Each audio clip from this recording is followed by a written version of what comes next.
E aí, galera, estamos aqui com o nosso segundo convidado, com o Igor. E vou pedir para você se apresentar aí da forma que você quiser. Bom dia, pessoal. Meu nome é Igor Sena, tenho 32 anos, sou pedagogo e no momento não estou atuando na área, estou em busca de emprego. Vamos para frente. Então, Igor, vou aproveitar logo então que você é da área da pedagogia, da educação, para logo te fazer algumas perguntas bem polêmicas sobre o que tem acontecido nos últimos debates, sobre a questão aí do kit gay e da escola sem partido, né? Então, primeiro, existe esse tal de kit gay? E a outra questão é, você é favorável à educação sexual na escola, e a partir de quantos anos você é favorável a isso, se for? Então, Rodrigo, o kit gay na escola, de fato, não existe, né? A gente sabe, a gente acompanhou o cenário político aí durante esses 3 últimos meses, e a gente percebeu que, com a farsa do partido de oposição querendo implantar uma inverdade, né? E assim criar essa polêmica e desfavorecer uma campanha que foi trazida pelo outro partido, vamos dizer assim. Mas assim, referente ao kit gay, no meu caso é a educação sexual, eu não sou... Eu sou favorável à educação sexual, mas assim, em determinada faixa etária de idade. Vamos dizer, ao meu ver, uma criança de 5, 6 anos, ela tem que ter um certo contato já com essa questão da educação sexual, mas como se fosse algo entre linhas, assim, para dar já um direcionamento da questão do respeito, a valorização, da diversidade, referente a essa questão. Mas não ser implantada intencionalmente, porque eu vejo que a questão dessa educação tem que ser feita pelos pais, entendeu? Os pais têm que ser o maior orientador, entendeu? A gente percebe que na base familiar, geralmente na maioria das famílias brasileiras, talvez não na maioria, entendeu? Mas, tipo assim, há uma falha na educação das crianças. As crianças, hoje em dia, elas não são, vamos dizer assim, preparadas para esse contexto que vão encontrar em sala de aula, em diversos ambientes que elas, no caso, são inseridas, entendeu? Então, ao meu ver, tem que ser algo inicialmente trabalhado na família. A escola tem que dar uma orientação, mas o papel principal é da família. Certo, e sobre essa questão aí do escola sem partido, que é uma outra proposta que está vindo aí com força total pelo novo presidente, essa questão de que eles dizem que os professores doutrinam os alunos com ideologias partidárias, ideologias socialistas e até comunistas. O que você acha disso? É um tema um pouco problemático, mas assim, ao meu ver, eu sou contra essa questão de escola sem partido. Porque a política em si, a gente vive política desde o nascimento, entendeu? A política ela tem que ser inserida no nosso meio. Que ideias políticas, que debates políticos, que orientações políticas temos que ter na escola, entendeu? Eu acho que o jovem, o adolescente em si, que ele já tem sabe mais, vamos dizer assim, já tem uma noção mais prática do que é política, ele precisa ter o conhecimento. Eu não vou dizer que, tipo, a política ela tem que ser só voltada para um lado, tem que ter um equilíbrio, ou da direita ou da esquerda, entendeu? Porque, tipo, a gente não pode formar só cidadãos para ter só uma visão política. Eu acho que o jovem ele tem total autonomia para escolher o que ele de fato vai seguir, qual vai ser a sua ideologia política, se ele vai ser de direita, se vai ser de esquerda. Mas essa questão de doutrinar, a dizer que o jovem não pode ser inserido na política, que a escola não pode ter uma visão política, os professores não orientam, mas os jovens mesmos, eu acho que o próprio jovem vai buscar a sua orientação política. A gente tira nosso exemplo, entendeu? Talvez assim, de onde você seja, suas linhas políticas serão escolhidas com um olhar mais cuidadoso, entendeu? Eu acho que se você eu não vou dizer, se você é da periferia, você vai ser de esquerda. Eu acho que não é por esse lado. Eu acho o meio que você frequenta, eu acho que vai te direcionar, vai te influenciar e você vai decidir se você vai ou não seguir aquele meio político, aquela linha política que você deseja.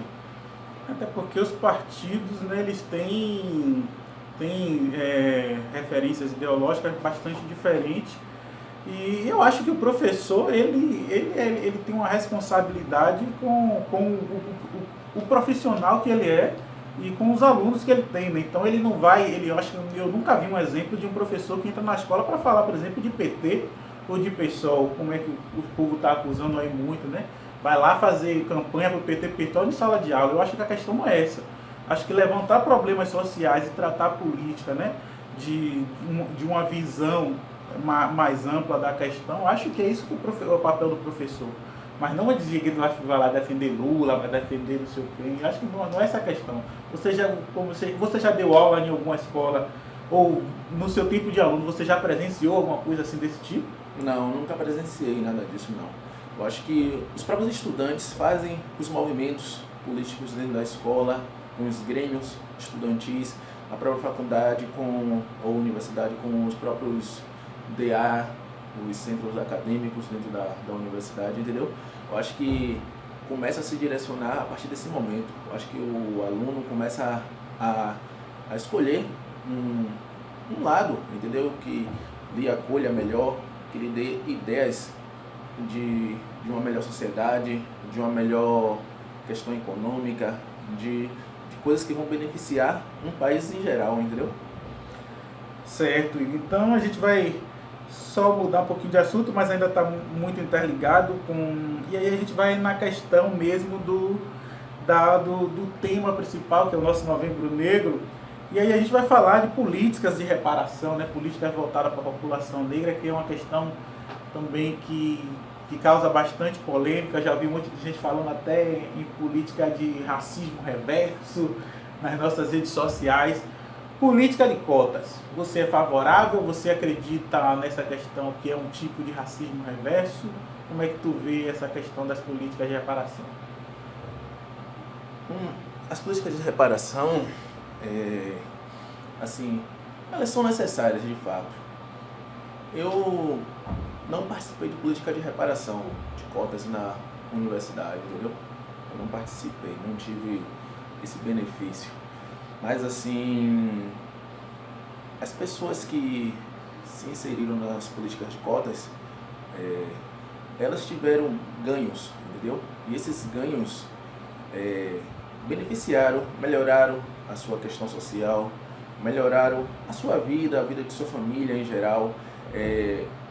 A questão da escola pública, que a gente percebe que a educação é totalmente diferente da escola particular. Tipo, ela não... Eu fui de escola pública, ela geralmente não prepara o jovem para ser inserido na universidade. No meu tempo de escola, tipo, a gente terminava o ensino médio e achou que tinha terminado a escola, entendeu? Mas aí tinha outra questão de, tipo, as universidades não ter vagas disponíveis, vinha a questão de a gente não ter uma formação adequada para competir com a galera que vinha da escola particular no mesmo nível educacional, porque são oportunidades diferentes, entendeu? Se as oportunidades fossem iguais na questão do ensino ou na questão da preparação para o jovem se inserir na universidade, eu acho que não era necessária a política de cotas. Mas assim, a gente percebe que tem é um número 30% das vagas, vamos dizer assim, não é isso? Tá certo? Eu acho que é 25%. 25, né? Para o jovem que veio de escola pública ser inserido, os outros 75% é a concorrência geral, entendeu? Se o jovem que tiver uma nota razoável na questão do vestibular, com a questão das cotas, ele vai entrar, vai concorrer com aqueles jovens próprios da escola pública, não é isso? A questão das cotas tem a ver com a questão a questão racial e a também questão social, né? São dois tipos então, de cotas. são dois tipos de cotas. Então, eu acho que é viável essa política. Mas, assim, eu acho que a escola de nível fundamental, de nível médio, ela tem que ter a reparação tem que ser feita a partir dali. Não só nesse ciclo final que eu já vou ser inserido na universidade. Porque se há uma melhora na escola básica, entendeu? Essa política de cotas, ela não vai predominar por muito tempo, entendeu? Tem que haver uma melhoria na educação básica. A gente sabe que precisa de investimento. A gente saiu uns outros números daí referente à educação no Brasil. A gente só está caindo nos números, entendeu? O Brasil está em último em investimento de educação, em último em várias questões referentes à educação.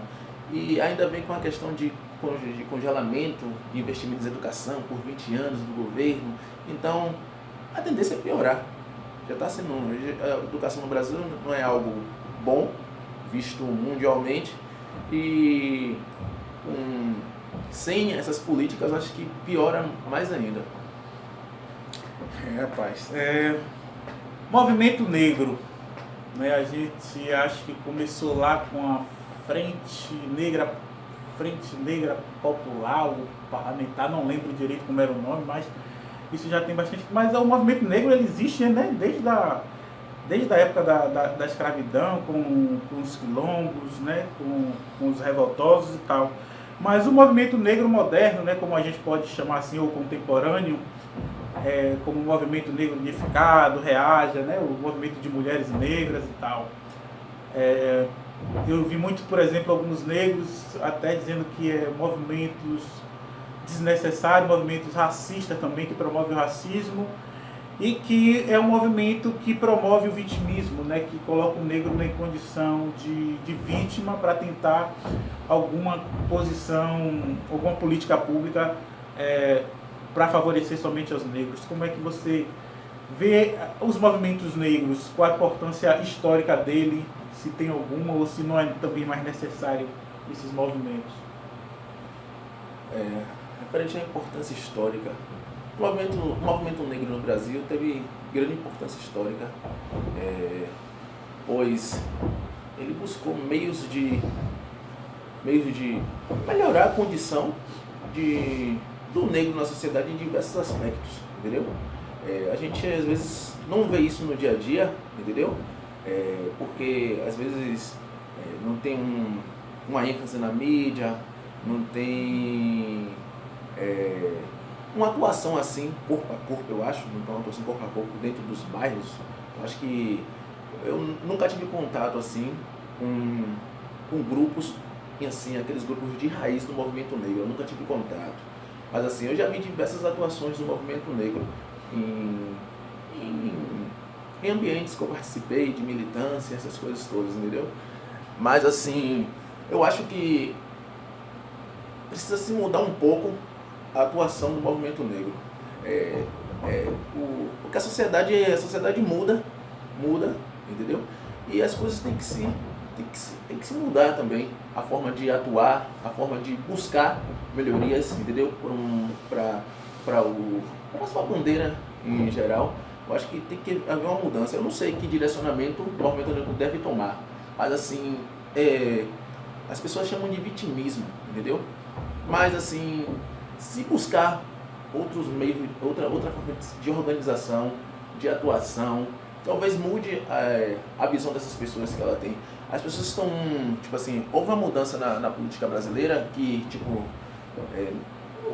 há um governo atrás, o governo do PT. De Dilma? Sim, não, do governo do PT.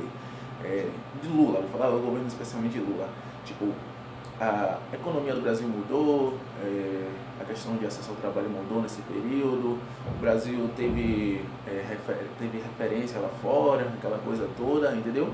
E tipo, isso criou vamos dizer assim, uma acomodação das pessoas. Pô, você quer trabalhar, você ia lá buscar um emprego e trabalhava rapidinho.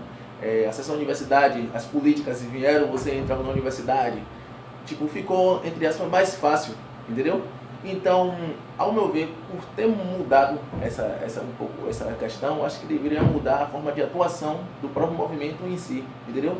Tipo, até os próprios movimentos em si, eles se acomodaram de uma certa forma.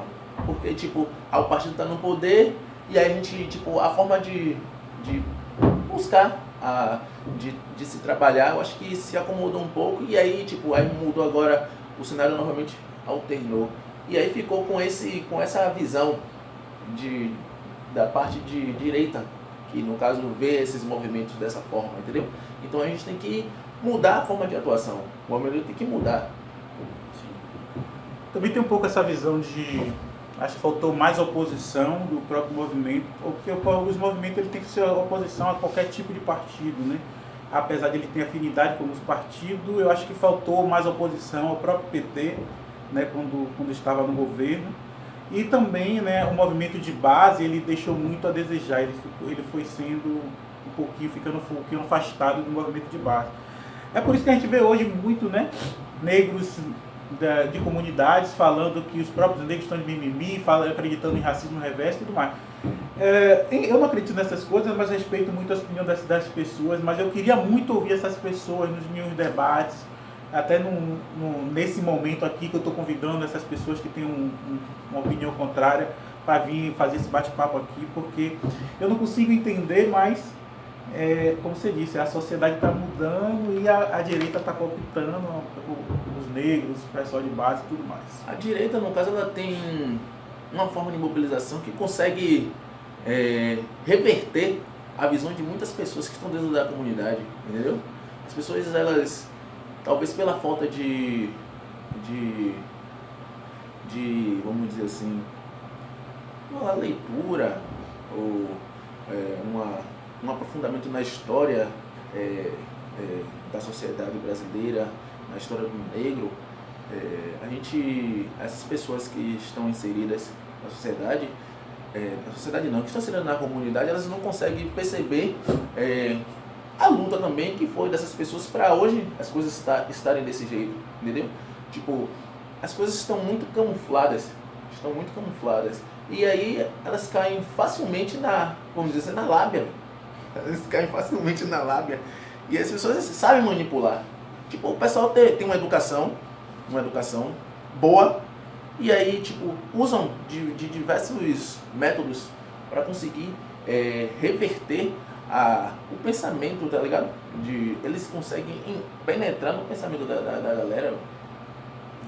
Eu consegui identificar um perfil de pessoas assim, de comunidade, mas não quero enquadrar, né, não vou dizer que a maioria, mas a maioria das pessoas que discutiam com a gente pelas redes sociais sobre essas questões, eu estou falando questões políticas e não partidárias, elas se enquadravam, ou era militar, ou era evangélico, ou era bem jovem. Eu consegui identificar esse perfil assim, as pessoas sempre estavam dentro, que discutiam com a gente, estava sempre dentro dessas caixinhas assim, mas não vou dizer que todos estavam enquadrados nisso, mas a gente conseguiu identificar um perfil assim. Então, se analisando historicamente, polícia militar, polícia militar, geralmente, os soldados não são historicamente assim que a gente entende, né? Não quero dizer que são todos. Não são pessoas que são habituadas à prática da leitura. Evangelho gosta de ler a Bíblia, entendeu? Não vou dizer que são todos, mas tipo assim, eles têm um tipo de doutrinação de sociedade que é voltado mais para essas questões religiosas. E outro, jovem. A gente tem uma biblioteca aqui, a gente sabe muito bem a frequência de jovens leitores na comunidade. Então a galera não é uma galera que não conhece a história, vamos dizer assim. Não conhece a história, e tudo tem que seguir, tudo tem que seguir aquela doutrina. O militar segue a doutrina militar, o evangélico segue a doutrina evangélica, e o jovem não lê. Mas percebi também que não é só questão de falta de leitura, tem muitos intelectuais, inclusive negros, né, hoje que repetem, né, como se fosse uma coisa assim... Aquela disseminação, né? Repetem o discurso pronto, eles repetem o discurso pronto dos militantes de direita, mas enfim, né, como a nossa sociedade está se configurando, e o nosso papel é tentar deixar nossa opinião sempre com voz aí na sociedade, para que eles não nos calem nem apaguem a nossa voz, né? Igor, cultura é um outro tema bastante batido, né? Cultura, muita gente enxerga que é uma coisa desnecessária, né? Eu falo investimento público em cultura, né? Não falo de forma geral, mas investimento público em cultura. Muita gente fala que é um investimento desnecessário, que poderia ir para a educação, para a saúde e tal, para as outras coisas que as pessoas veem mais como prioridade. Como é que você enxerga esse investimento em cultura pelo poder público? Vamos fazer uma comparação. Os jovens da classe média brasileira, de que forma eles são inseridos na cultura? Eu te mando essa pergunta. Eles são inseridos da mesma forma que os jovens que não têm o mesmo poder aquisitivo na cultura? Porque o governo investe em cultura, mas assim, quem esse investimento chega para que classe social? Só para ver, assim, para a gente ter uma noção, porque quem diz isso é elite, não é isso? Que não tem que ver um investimento em cultura, sim, em educação. Mas eu quero saber a formação desse jovem de classe média e o jovem de uma classe popular. Tipo, o jovem de classe média, ele tem acesso à cultura? De que forma? Tá perguntando? Sim, estou perguntando. Eu acho que eles têm sim muito acesso à cultura, inclusive a um tipo de cultura que a gente às vezes não consegue consumir, né? Grandes espetáculos de teatro, né? Cinema, para apresentações de dança, né? Ópera, como dito a cultura erudita, né? Mas eu acho que eles têm acesso muito fácil a esse tipo de cultura, né? Então, só que existe um outro tipo de cultura, né, que é a cultura de base, né, a cultura de raiz, a cultura feita em comunidade, em quilombo, em centros indígenas e tal. Existe um outro tipo de cultura que para mim é tão importante como a cultura dita erudita, né? Então, eu acho que esse investimento em cultura de base ele é tão essencial como a cultura dita erudita, né? Já ouviu falar de descolonização do pensamento, né? O que é que de fato é erudito, é intelectual e tal. Então eu acredito muito em cultura feita em base, cultura de raiz, que é mantida pelas comunidades tradicionais e tal. E acredito que existe uma transformação muito grande na vida das pessoas que têm acesso a esse tipo de cultura. É claro que, por exemplo, eu queria também assistir ópera, queria assistir grandes peças de teatro, ir no cinema com frequência e tal. Esse é um pouquinho mais complicado para a gente, mas só que a cultura de base, ela permite um pouquinho a inserção em espetáculos, em ópera, não digo porque é mais difícil, mas até em filarmônicas e tal, questões de que a gente não teria acesso, e quando existe um investimento nessas entidades de base, a gente acaba consumindo isso. Não de forma, né, aquela grande lá, aquelas coisas todas, mas a gente consome isso e para mim é bem importante essas questões. Então, nós somos os executores da nossa própria cultura, vamos dizer assim. A gente fomenta a nossa cultura.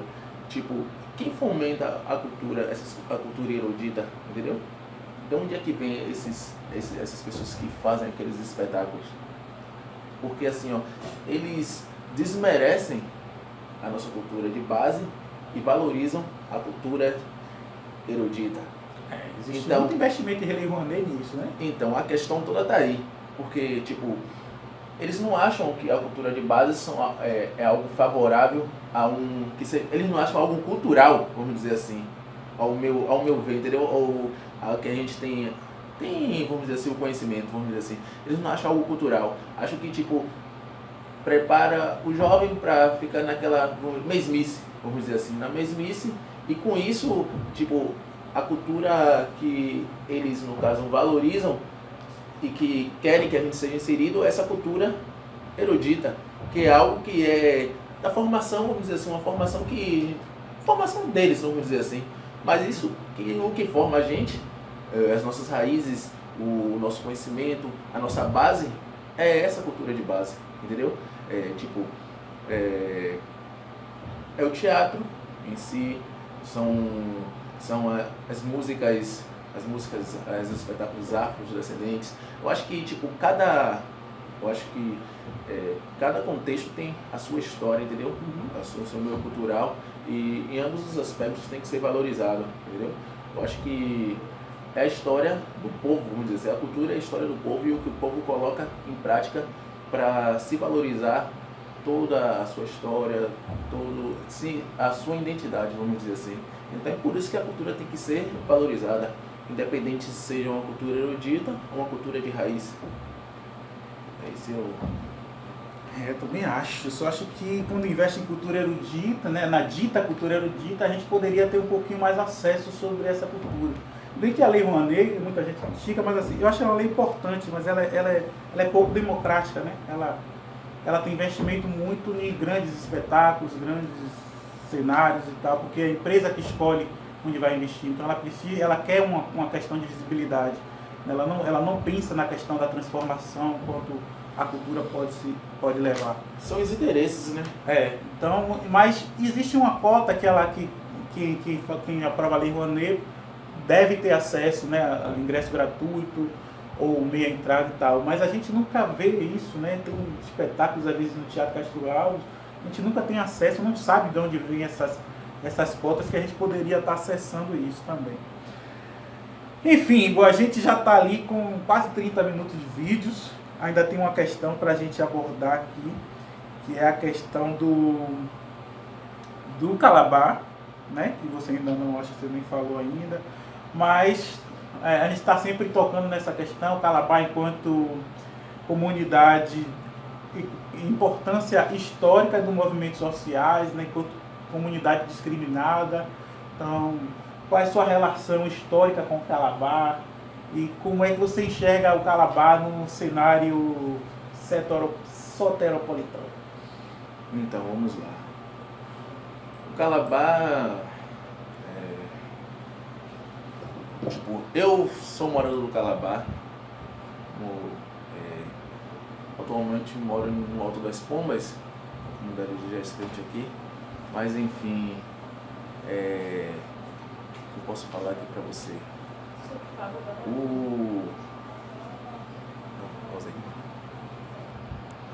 Voltando aqui a questão do Calabar, vou ver aqui um corte, aí cortou o raciocínio aqui. Então, referente à questão do Calabar, como eu falei, então, praticamente eu nasci no Calabar e, tipo, envolvimentos e participação em movimentos sociais dentro do bairro em busca de melhorias da própria comunidade no geral, entendeu? E a atuação e levando o nome do Calabar em outras situações, em outros contextos, fora da cidade, fora do estado, até mesmo fora do país. O que acontece? Eu vejo o Calabar como uma comunidade de resistência, entendeu? Nós temos nossos problemas, nossas adversidades culturais, entendeu? Mas a gente sabe os frutos que esse trabalho social em si, de atuação do jovem no movimento de base, traz como benefício para a comunidade. Eu vejo assim que o Calabar, pela localização estratégica dele dentro da cidade de Salvador, ele é visado negativamente, mas a gente também sabe levar uma visão positiva dessa negatividade, entendeu?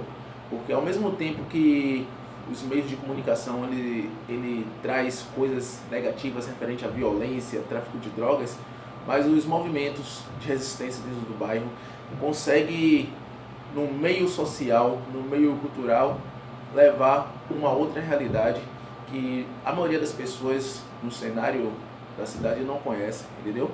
Então, dentro do Brasil, se tratando de comunidade de resistência, de comunidade que trabalha com políticas sociais, o Calabar é referência. E quem for ler sobre movimentos sociais na internet vai encontrar um pouco dessa resistência do Calabar. Então, complete a pergunta aí. Não, acho que era isso mesmo, que é que você. E a última pergunta foi qual a relação que você já teve com o Calabar, você já falou um pouquinho da sua história enquanto morador, né? Então, tive boa relação. No início, assim, ó, a gente fica meio assustado de vir morar no Calabar. Poxa, a questão da violência, essa questão toda assim, a gente fica meio assustado, né? Mas assim, mas quando você começa o outro lado, entendeu? Que a gente sabe que nos bairros populares, a gente tem duas histórias completamente diferentes. A gente, no caso, cria duas histórias, né? Ou você escolhe um lado, ou você escolhe o outro, entendeu? Porque, tipo, as oportunidades nem sempre aparecem.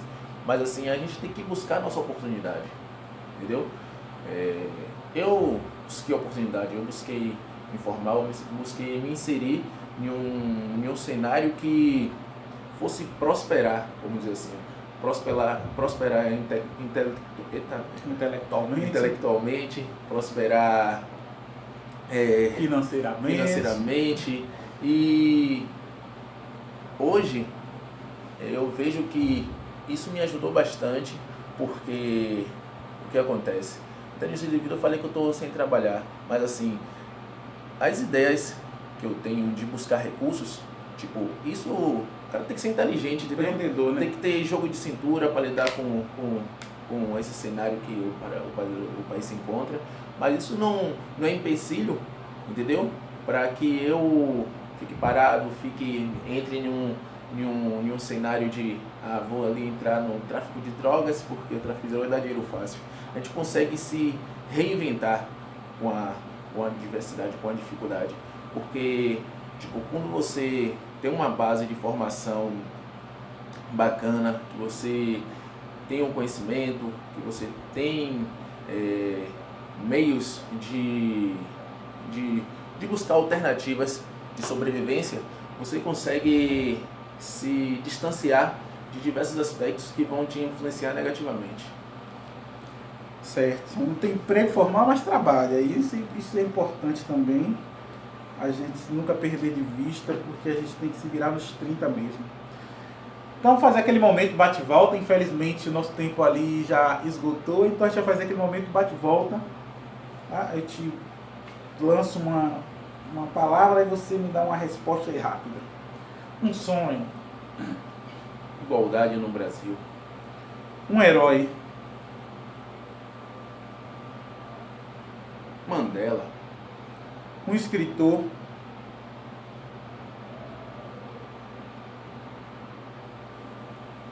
Agatha Christie. Agatha Christie. Romance policial. Isso ia servir para escritora, porque um escritor é homem. Esse já serve para escritora. Então agora você fala um escritor. Um escritor. Vou falar o que me inseriu na leitura, né? Paulo Coelho. Um livro. Verônica Decide Morrer. Uma banda. Legião Urbana. Um cantor. Cantora. Eu não tenho muita referência de cantora, não. Nenhuma. Não tenho referência de cantora, não. Família. Você quer o quê? Qualquer palavra. Família. Participação inevitável. Certo. Então a gente finalizou hoje a nossa segunda entrevista aí da série de vídeos do Movimento Negro. Negros em Debates, tá? Continuaremos postando nossos vídeos. Comentem aí, compartilhem, curtam se vocês quiserem. Mas vamos interagir nas nossas redes sociais, falando um pouquinho sobre esses temas bastante relevantes, principalmente para nós, população negra soteropolitana. Então, eu quero agradecer aqui o convite de Rodrigo para participar dessa entrevista. Tivemos um bom debate, acertos e erros, como em qualquer discussão, mas a intenção é sempre a provocação, entendeu? Fazer com que